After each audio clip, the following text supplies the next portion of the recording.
ஆளுநரை அவர்களை தமிழக வெற்றி கழகத்துடைய தலைவர் விஜய் அவர் சந்திக்கிறார். அதே போல அண்ணாமலை சந்திக்கிறார். இந்த அண்ணா யூனிவர்சிட்டி ஏங்க, அண்ணா யூனிவர்சிட்டி விவகாரத்தில், அதாவது அண்ணா யூனிவர்சிட்டி விவகாரத்தில் முதலமைச்சர் விரைந்து செயல்பட்டு ஆகணும் அப்படிங்கிறத நான் சொல்லிட்டேன். அதாவது ஒவ்வொரு இயக்கத்தை உள்ளவங்க, கட்சி உள்ளவங்க ஒவ்வொருத்தரும் செய்வாங்க. நான் என்ன சொல்றேன், நீங்க சரியா இருந்தால் வேற யார் தலையிட முடியும்? நீங்க சரியா தலையிட்டு அதை உண்மையான நடவடிக்கை எடுக்க வேண்டியதானே. ஏன் பாதிக்கப்பட்டவங்களுக்கு போய் காப்பாத்துற என்ன ஏன் போகுது? எதுக்காக போகுது? யார் தவறு செஞ்சாருன்னா உடனடியா நடவடிக்கையில இறங்க வேண்டியதானே. கமிஷனர் ஒரு பக்கம் ஒண்ணு சொல்லிட்டு இருக்காரு, துறை மந்திரி ஒரு பக்கம் ஒண்ணு சொல்லிட்டு இருக்காரு. அங்க என்ன சொல்றாங்க, முன்பக்கம் சேஃப்டி இருக்கு, பின்பக்கம் காம்பவுண்ட் சரியா இல்லை அப்படிங்கிறாங்க. அதை பார்த்து அதை சரி பண்றதுக்கு உண்டான முடிவு எடுக்க வேண்டியது துணைவேந்தர் அவரே இல்லையாங்க. அப்புறம் எப்படி முடிவெடுக்க முடியும்?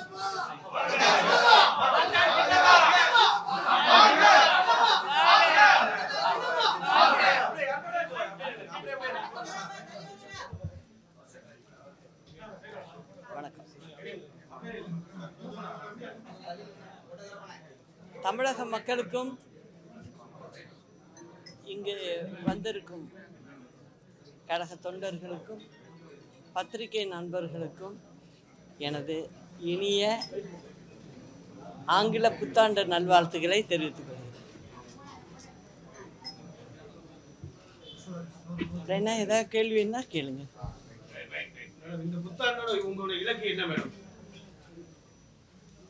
26 அம்மாவின் ஆட்சியை அமைப்பது தான் எங்களுடைய இலக்கு. அதுவும் தமிழக மக்களுக்காக நிச்சயம் நாங்கள் செய்ய வேண்டிய பொறுப்பு எங்களிடம் எங்கள் தலைவர்கள் விட்டு சென்றுள்ளனர். அதை நிறைவேற்றி காட்ட வேண்டும் என்பதே என்னுடைய முழு நேர நினைப்பாக உள்ளது.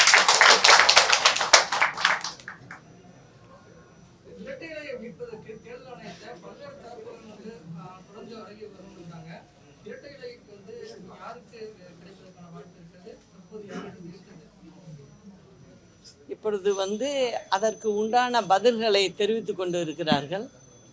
அப்படி இருக்கும்போது நடுவில் நான் எதையும் சொல்ல முடியாது. அதை பற்றி அது தேர்தல் ஆணையத்திடம் முறையிட்டுள்ளார்கள். எல்லாருடைய கருத்தையும் கேட்டுள்ளார்கள். அது வரும் வரை பொறுத்திருக்கு.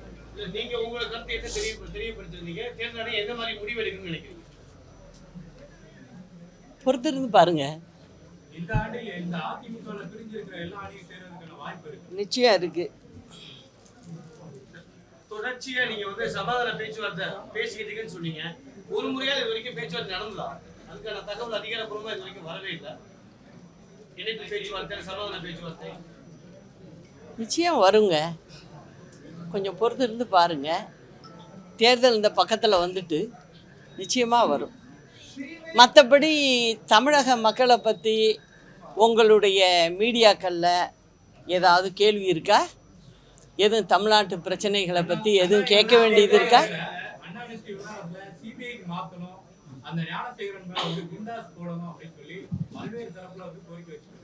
சரி, அரசாங்க தரப்பு என்ன சொல்லுது?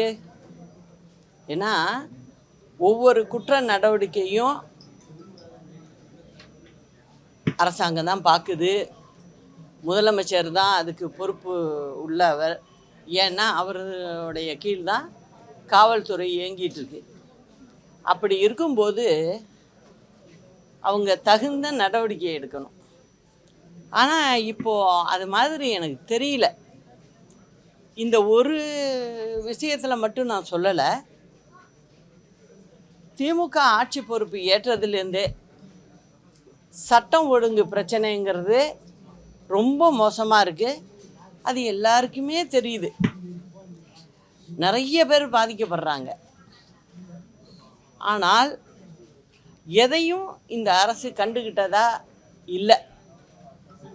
அதற்கு காரணம் என்ன அப்படின்னா, திமுகவினரே அந்த செயல்களில் ஈடுபடுறாங்க அப்படிங்கிற தகவல் தான் நிறைய இடத்துலேருந்து வருது.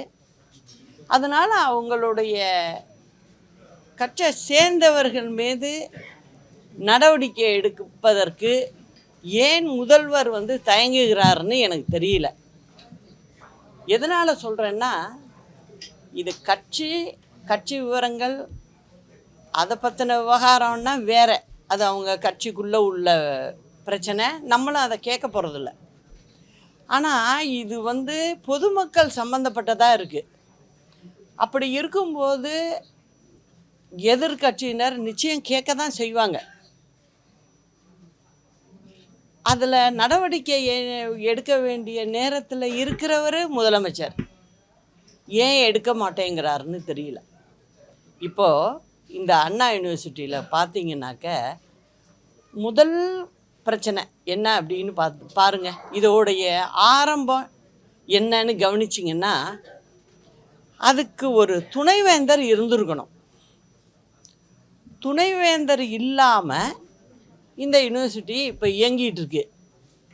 அப்போ யார் பொறுப்பு ஏற்றுக்குவாங்க, அங்கே உள்ள பிரச்சனைகளை யார் அணுகுவாங்க அப்படிங்கிறதே தெரியாமல் இருக்குது, முடிவெடுக்க முடியாமல் இருக்குது. இதே போல் இன்னொரு 5 யூனிவர்சிட்டிலையும் துணைவேந்தர் இன்னும் போடலை. உடனடியாக முதலமைச்சர் வந்து துணைவேந்தர் நியமிக்கிறத உடனடியாக செய்யணும். ஏன்னா அங்கே வந்து நடக்கிற விஷயங்கள் எல்லாம் பார்க்கும்போது இது மாதிரி நிறைய நடந்திருக்குன்னு வேற சொல்கிறாங்க. வெளியில் பேசும்போது எல்லாரும் சொல்கிறாங்க. அதனால் தீவிரமாக இதுக்கு வந்து ஒரு முடிவு கட்டி ஆகணும். அதை அவர் செய்யணும். எதிர்கட்சிகள் ஏதாவது சொன்னால் உடனே என்ன பண்ணுறாங்க, உடனே கைது. அது அவங்கள எதிர்த்து அப்போ யாருமே பேசக்கூடாதா? அப்புறம் ஜனநாயகன்றது என்ன? அதை பற்றி மேடைக்கு மேடை பேசுவாங்க. ஆனால் நடைமுறையில் என்ன பண்ணுறாங்க, யாராவது பேசுனா உடனே கைது பண்ணு அப்படிங்கிறது வந்து தீர்வு ஆகாது. ஒழுங்காக தீர்வு எடுக்கணும் அப்படிங்கிறது தான் நான் முன்கூட்டியே சொல்ல ஆரம்பித்தது. இதில் மட்டும் இல்லை, தொடர்ந்து பார்த்திங்கன்னா எல்லாத்துலேயும் பதவி ஏற்றதுலேருந்து இதான் நடக்குது.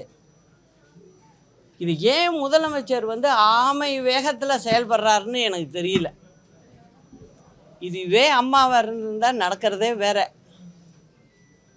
அண்ணா பல்கலைக்கழக விவகாரத்தில் இன்னொரு ஆள் சாருங்கிற ஆள் இருக்கிறவங்க சொல்லிட்டு எதிர்கட்சி விமர்சனம் பண்றாங்க.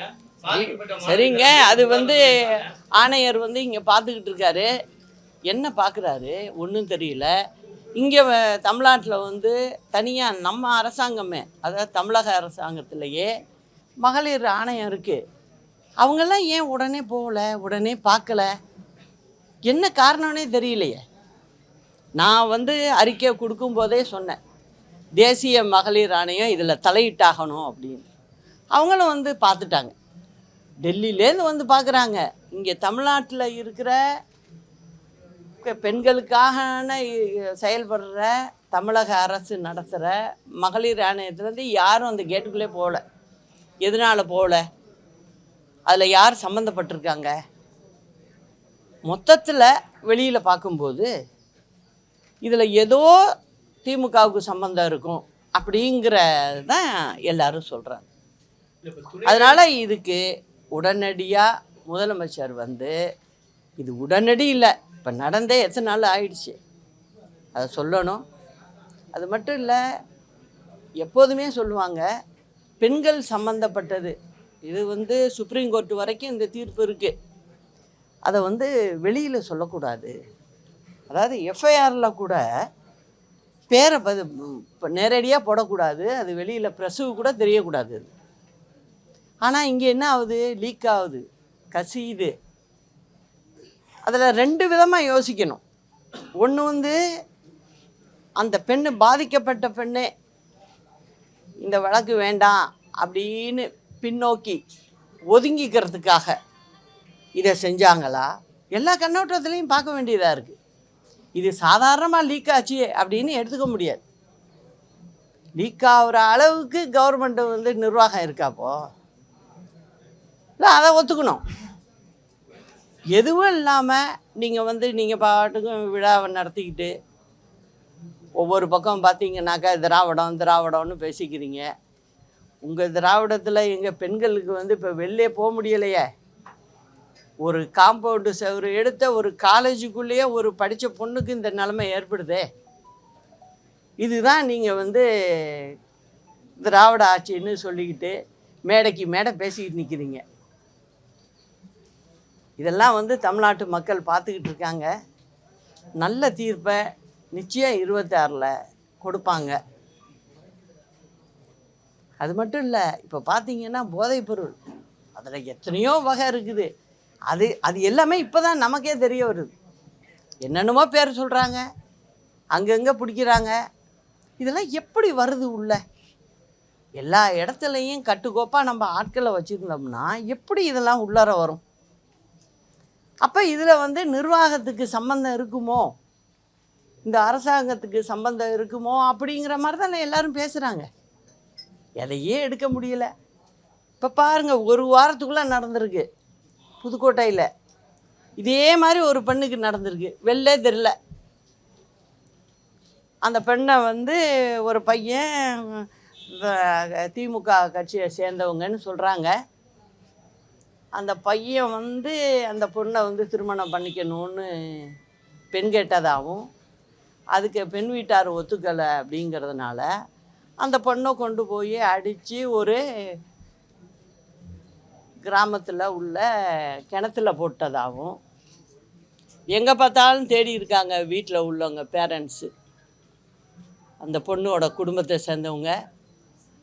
அதுக்கு பிறகு போய் இவங்க பெண் கேட்டு வந்தாங்களேன்னு அங்கே உள்ள பையன்கிட்ட கேட்டால் அந்த பையன் சொல்கிறானா, போய் கிணத்துக்குள்ளே பாருங்க, அடையாளத்தோடு சொல்கிறானா. இன்ன வரைக்கும் ஒரு எஃப்ஐஆர் போட முடியலை, பையனை பிடிக்கலை.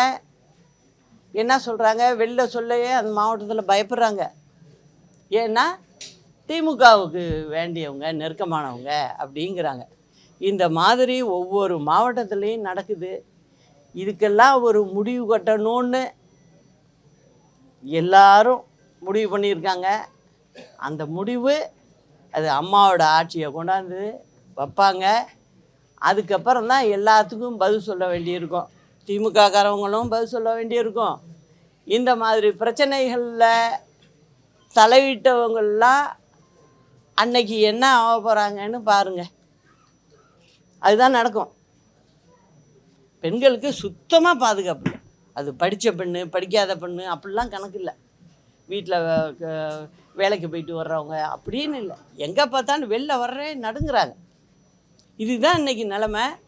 இது வந்து வீணாக திராவிடம்னு சொல்லிக்கிட்டு திராவிடத்தோட பேரையும் எடுத்துக்கிட்டு இவங்க நடமாடிக்கிட்டு இருக்காங்க.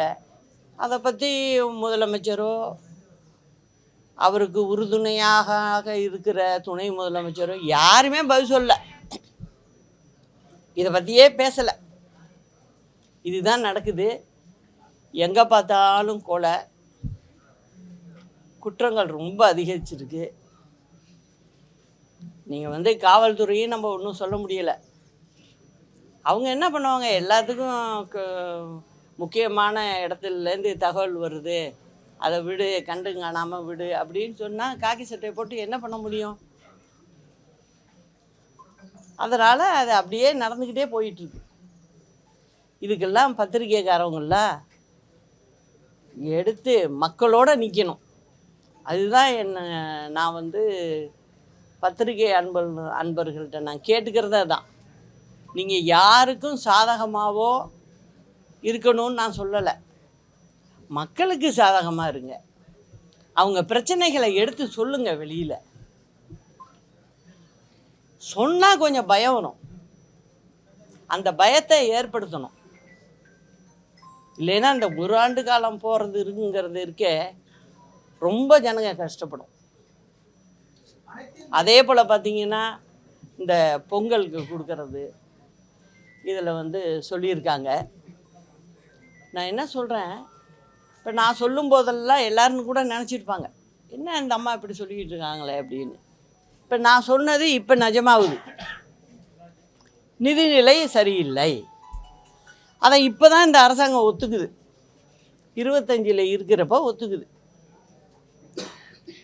இதெல்லாம் நீங்கள் பார்க்க தவறிட்டீங்க. கிட்டத்தட்ட 10 லட்சம் கோடியை நெருங்கிட்டோம் கடனில். இந்த மார்ச் வந்தால் அதை முடிச்சிடுவீங்க. அப்போ எப்படி அரசாங்கத்தை நடத்த முடியும்? விழாவாக நடத்திக்கிட்டு இருக்கீங்க எங்கே பார்த்தாலும். இப்போ பாருங்கள், மழை பெய்யுது ஒரு பக்கம், அதுக்கு நிவாரணம் கொடுக்கறதில்ல பிரச்சனை. அதனால் குடி தண்ணி பிரச்சனை அது ஒரு தனியாக இருக்குது. இப்போ நெம்மேலியில் போட்டாங்க அந்த கடல் நீரை குடிநீர் ஆக்கிறது. அது தென் சென்னை வரைக்கும் வருது அந்த தண்ணி. மீஞ்சூரில் போட்டது வட சென்னை பக்கம் போகிறது. இதெல்லாம் மெயின்டெனன்ஸ் இல்லாமல் இருக்குது. இந்த மெம்பர் இன்னும் ஒன்று, அது 7-8 வருஷத்துலேருந்து 9 வருஷத்துக்குள்ளே மாற்றி ஆகணும். அதெல்லாம் மாற்றலை. அதெல்லாம் மாற்றாதலான்னு என்ன ஆகுது? கொஞ்சம் குடி தண்ணி போகிறவங்களுக்கு நல்ல தண்ணி போக மாட்டேங்குது, உப்பு கலந்த தண்ணி போயிட்டுருக்கு. இதெல்லாம் மாற்றணும். ஆனால் அதை விட பெரிய காரியம் அவங்களுக்கு என்ன இருக்குது? விழா நடத்துறதுலே போகுது செலவு. மக்களுக்கு வேண்டியது குடி தண்ணி நல்லா கொடுக்கணும், அதில் இல்லை. இப்போ தாம்பரத்து பக்கம் 2 பேர் இறந்துட்டாங்க. எதனால்? அந்த குடி தண்ணி பிரச்சனைனால இறந்தது தான், கழிவு நீர் கலந்ததுனால இறந்தது தான். ஆளுநர் அவர்களை தமிழக வெற்றி கழக தலைவர் விஜய் அவர் சந்திக்கிறார், அதே போல அண்ணாமலை சந்திக்கிறார். இந்த அண்ணா யூனிவர்சிட்டி ஏங்க, அண்ணா யூனிவர்சிட்டி விவகாரத்தில், அதாவது அண்ணா யூனிவர்சிட்டி விவகாரத்தில் முதலமைச்சர் விரைந்து செயல்பட்டு ஆகணும் அப்படிங்கிறத நான் சொல்லிட்டேன். அதாவது ஒவ்வொரு இயக்கத்தை உள்ளவங்க, கட்சி உள்ளவங்க ஒவ்வொருத்தரும் செய்வாங்க. நான் என்ன சொல்கிறேன், நீங்கள் சரியாக இருந்தால் வேறு யார் தலையிட முடியும்? நீங்கள் சரியாக தலையிட்டு அதை உண்மையான நடவடிக்கை எடுக்க வேண்டியதானே. ஏன் பாதிக்கப்பட்டவங்களுக்கு போய் காப்பாற்றுற எண்ணம் ஏன் போகுது? எதுக்காக போகுது? யார் தவறு செஞ்சாருன்னா உடனடியாக நடவடிக்கையில் இறங்க வேண்டியது தானே. கமிஷனர் ஒரு பக்கம் ஒன்று சொல்லிக்கிட்டு இருக்காரு, துறை மந்திரி ஒரு பக்கம் ஒன்று சொல்லிக்கிட்டு இருக்காரு. அங்கே என்ன சொல்கிறாங்க? முன்பக்கம் சேஃப்டி இருக்குது, பின்பக்கம் காம்பவுண்டு சரியாக இல்லை அப்படிங்கிறாங்க. அதை பார்த்து அதை சரி பண்ணுறதுக்கு உண்டான முடிவு எடுக்க வேண்டியது துணைவேந்தர். அவரே இல்லையேங்க, அப்புறம் எப்படி முடிவெடுக்க முடியும்? அதனால் அரசாங்கத்தை பொறுத்த வரைக்கும் யூனிவர்சிட்டிக்கு முதல்ல துணைவேந்தரை நியமிக்கணும். இதுவே ரொம்ப நாள் இழுக்கிறீங்க. எதுக்காக இழுக்கிறீங்க? போடுங்க. ஒன்று போட்டிங்கன்னா அவங்க அந்த இடத்த கவனிப்பாங்கல்ல. கண்டவங்க இப்படி உள்ளார போயிட்டு வர முடியாதுல்ல. 26 சட்டமன்ற தேர்தலில் அதிமுக பாஜக கூட்டணிக்கு வரலைன்னா அதிமுக அழிஞ்சிருன்னு சொல்லி திரு டிடிவி தினகரன் சொல்றாரு. நீங்க எப்படி பாக்குறீங்க? ஏங்க, ஒவ்வொருத்தங்க ஒரு கருத்து சொல்லுவாங்க. உங்களோட கருத்து கேட்குறேன். நான் கிட்டத்தட்ட ஒரு 40 வருஷத்து அனுபவம் இருக்குது எனக்கு. அதனால் நான் எதையும் சட்டுன்னு சொல்ல மாட்டேன், செஞ்சு காட்டுவேன். அதை தான் நான் திரும்ப திரும்ப சொல்லிக்கிட்டு இருக்கேன் ப்ரெஸ்ஸுக்கிட்ட. ஒரு நாள் நியூஸுக்காக பேச மாட்டேன். எதனால் சொல்கிறேன்னா, முதல்ல இப்போ 500 இது யார் கொடுக்க சொன்னா இவங்கள? இந்த திமுக அரசாங்கத்தை. அப்போ மக்களை ஏமாத்துறது தானே. அதில் என்னென்ன சொன்னீங்க? சொன்னது ஏதாவது ஒழுங்காக செஞ்சுருக்கீங்களா நீங்கள்? அந்த மாதிரியெல்லாம் இந்த போய் சொல்லிக்கிட்டு ஓட்டு வாங்கிறது, அந்த இது தேர்தல் சமயத்தில் பணம் கொடுக்கறது, அதை செய்வேன் இதை செய்வேங்கிறது, இதெல்லாம் எதுக்கு? உங்களால் யார் பெண்கள் உங்கள்கிட்ட எங்களுக்கு ஃப்ரீ பஸ் வேணும்னா கேட்டாங்க? இல்லையே. எல்லாருக்கும் அங்கங்கே தாராளமாக பஸ் இருந்தாலே போருமே. நீங்கள் இஷ்டத்துக்கு சொல்லிட்டு, அது 1-2 இல்லை, 500 விஷயத்த சொல்லி நான் செய்வேன் அப்படின்னு சொல்லிட்டு நீங்கள் பண்ணிவிட்டு, இப்போ திருப்பி என்ன பண்ணுவீங்க? இப்போ இந்த 25லேருந்தே இப்போ வேஷம் போட ஆரம்பிப்பீங்க. ஆனால் தமிழ்நாட்டு மக்கள்கிட்ட இனிமேல் அந்த வேஷம்லாம் எடுபடாது அப்படிங்கிறதையும் சொல்லிக்கிறேன். நீங்கள் நினச்சிக்கிட்டு இருக்கலாம் மக்களுக்கு ஒன்றும் புரியலைன்னு. மக்கள் எந்த அளவுக்கு கஷ்டப்படுறாங்க அப்படிங்கிறது தினம் தினம் பார்த்துக்கிட்டு இருக்கோம். அதுதான்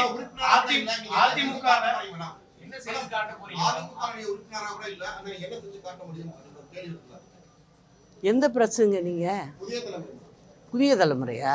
ஓ சரி, நல்ல கேள்வி தான். அதாவது 40 வருஷமாக அந்த கட்சியில் இருக்கேன், புரியுதா?